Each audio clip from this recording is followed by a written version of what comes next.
Are you thinking about selling your home in 2023? Well, if that's the case, then this is the video for you, as I'm going over seller mistakes to avoid in 2023, and I'm doing it right now. Let's do it.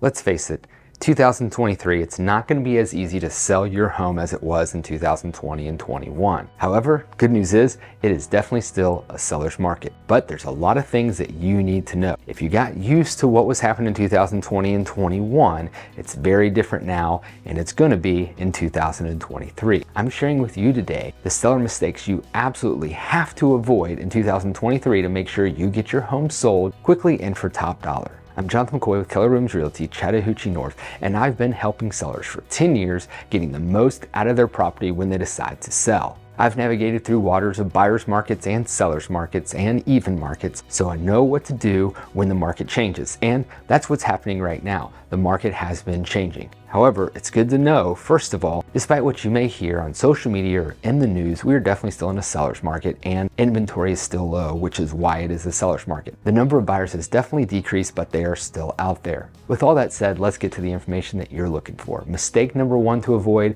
overpricing your home. Hey, like I said, I've been doing this for a while, and I know sellers love their own homes. And they think very highly of them. I think very highly of my own home too. And I have it the way I have it because it's the way I like it. However, so many people want to list their home too high. And even after going over some of the comps, they still think somehow their home's better. I can show someone a 3,000 square foot home that's the exact same as theirs, and theirs is only 2,000 square feet, and somehow they'll reason through making their home just as much, or if not more valuable than the home that has 1,000 more square feet. In 2020 and 21 and the beginning of 22, you could pretty much put almost whatever price you wanted on your home, and you were gonna get offers on it. That is not the case anymore. Making sure you price your home at the exact right price is a must. This is where a great real estate agent will come in, not only show you comparative properties, but also know what's going on in the market, and the local market and the hyper-local market, your area, your city, and your neighborhood, to price your home right. An important thing to know is what buyers are looking for right now and what they'll be looking for in 2023. And that's this: prices are high, interest rates are high, they need a move-in ready home for the most part. Buyers are wanting HVAC systems not to be 20 and 30 years old, roofs not needing to be replaced. They're looking for flooring and paint and those things to be new or newer, and for some updates. You don't have to have it perfectly updated, but they're not looking for a 1970s kitchen to come into if you're pricing your home as if it has a brand new kitchen. Which now leads us to mistake number two, and that's overdoing your home. If you did renovations for yourself and you liked it and you made that new kitchen spectacular and you've enjoyed it for 4 or 5 years, great, that's fantastic. However, if you're about to sell and you're thinking, hey, we need to do massive upgrades before we sell, that can be a mistake. Matter of fact, a vast majority of renovations that you do on your home and improvements on your home actually don't get 100% of return on investment. They get less than that. So it's very specific to your home, your market, and what buyers out there are looking for. The big things that I strongly suggest you do is make sure flooring and paint are done well and everything's clean and it looks like a home someone can move into that's ready to go. The other thing is, if you have a 30-year-old roof and it needs to be replaced, or you're looking at an HVAC system that also needs to be replaced, those are things that you definitely need to consider when putting your home on the market. Next seller mistake you absolutely can't afford to make is missing another one of these videos. So hit that thumbs up button and subscribe. Okay, we're on to the next, and that is be patient. This is not the same market as it's been in the past few years. It is going to take some time to get your home sold. If your home's priced right and it's in a great area and you got renovations done to it, you can still sell quickly. Homes still can go quickly and even have multiple offers on it still. However, for the most part, you need to be ready to be patient when selling your home. Now, one of the homes I have listed in the end of 2022 had a scenario where it has been on the market for a little while. It actually set for a total of 53 days before we closed on it. Now, we're sitting at the list price of $350,000 for a little bit. And there's a ton of agents out there that would have lowered the price. Matter of fact, in this situation, my seller was actually allowing me to control the price. I could have easily lowered it and got it sold quickly and been done with it. However, in this situation, we had buyer after buyer, week after week coming in, taking a look, saying they liked it, thinking about making an offer, maybe liked another house, and for whatever reason, they didn't make an offer or went with another home.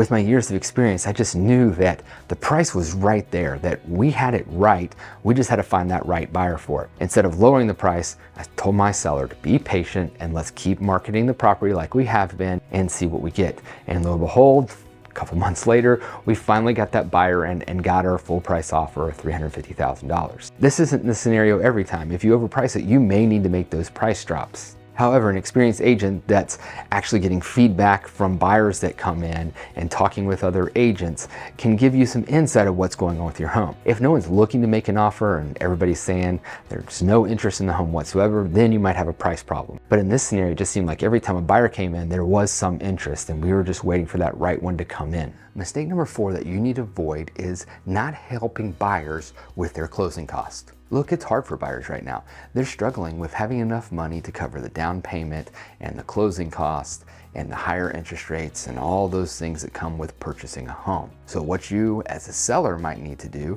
is help them pay some of the closing costs. I've had sellers in the past refuse to help buyers pay closing costs. And their reasoning is because when they bought, no one helped them pay closing costs. For me, this is a little bit silly, as for you as a seller, it's all about the net.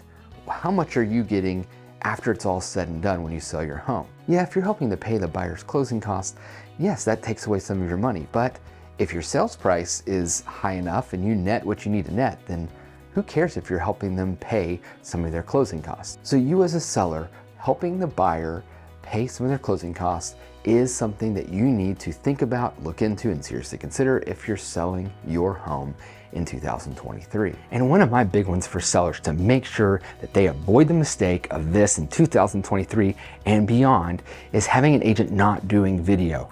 I have no idea why there's so many agents not doing videos just like this one, but of their listings to market it. You're like a lot of people out there right now. You watch video. And a lot of people watch a lot of video on YouTube, on Instagram, on Facebook, on TikTok. We have become a very video-driven society to get information. Matter of fact, almost 60% of buyers now are finding their homes via video or 360 walkthroughs online on social media before they're even seeing them on Zillow and Trulia and Redfin and the like. Video marketing is powerful, so you need to make sure that you have an agent that is doing video and doing it at a high level. Don't just have the boring videos of scrolling through some slides, because I can see that on Zillow. And don't just have some music playing where you just get a few shots here and there of the property. You should have someone actively marketing your property, talking about all the features of it, talking about the area you're in, talking about the schools and the like. They also should be talking about open houses and marketing it via video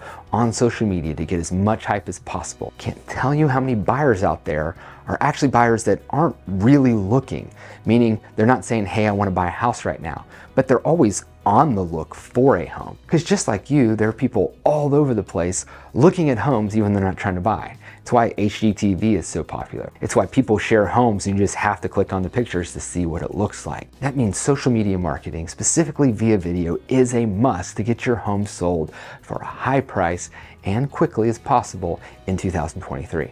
Now, these aren't all the tips I share about sellers, but these are the specific ones for 2023. If you want to see some more seller tips or information about selling your home, check out these videos right here. And if you don't want to miss another video, I post weekly about living, working, playing, and breathing all things Atlanta and the metro Atlanta area and all things real estate. So don't forget to hit that subscription button.